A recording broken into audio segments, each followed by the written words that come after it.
Sometimes, as I walk down Fifth Avenue, I wonder what I would do if Kim Kardashian came up to me and asked me out on a date.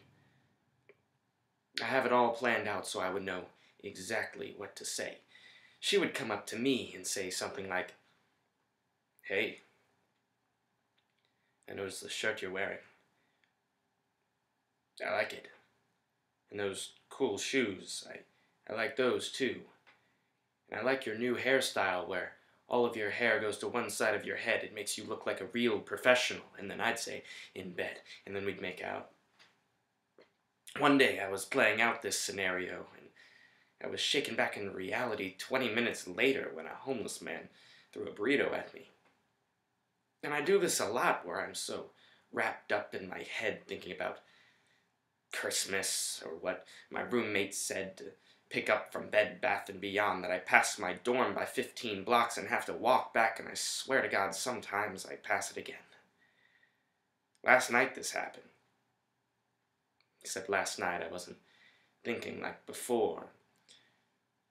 I was thinking about prom night, when we took pictures in my backyard. Your mom blew bubbles into the frame. My mom cried kinda hard. We both wore pink, except mine was a little harsh. Yours was like salmon, mine was like shark. And later that night we came home and we kissed in the dark. In front of my dog. Your heels were off. I bet you remember the feel of that grass between your toes. Or maybe not. I remember it all. I remember how I used to slouch every time you touched my mouth, and I said that one day when you're my spouse, I'd pull into the driveway of our house in my Porsche. And of course, a small part of me wasn't joking that I wanted to come home to you after a long day at work, sitting around the wraparound porch, and I'd kiss you and hold your hand, and we'd go inside and greet our two children, Greg and Lauren. I'm still just your boy from the South. My eyes are still brown and my bank account's still out, and I'm still trying to break down my attraction to Hermione Granger. And I still slouch. But up here I can be different. My friends think I'm literate. They think I wear stained shirts and listen to hit-or-miss music, which is true, I guess. I can leave my room a mess and Mom doesn't make me vacuum it, and there's still vomit on the toilet for where Jason's random girl hurled and left. And I still do that thing where I Lysol all the surfaces habit, I guess, that I still wash my hands until my fingerprints are more or less printless. Yeah. Sometimes I do lose sight of who I am up here in the college atmosphere, sex and beer.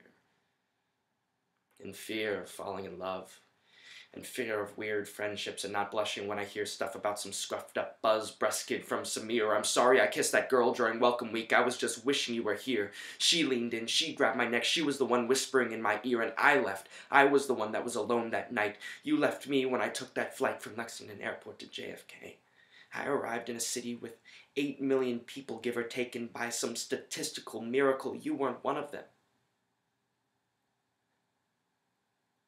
And that's a mistake. That girl from Welcome Week doesn't count. She was from Marymount.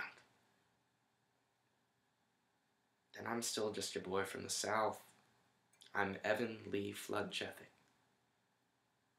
And I won't say her name out loud because I'm mysterious and shit, but I'll say it in my head. And it feels good to hear it.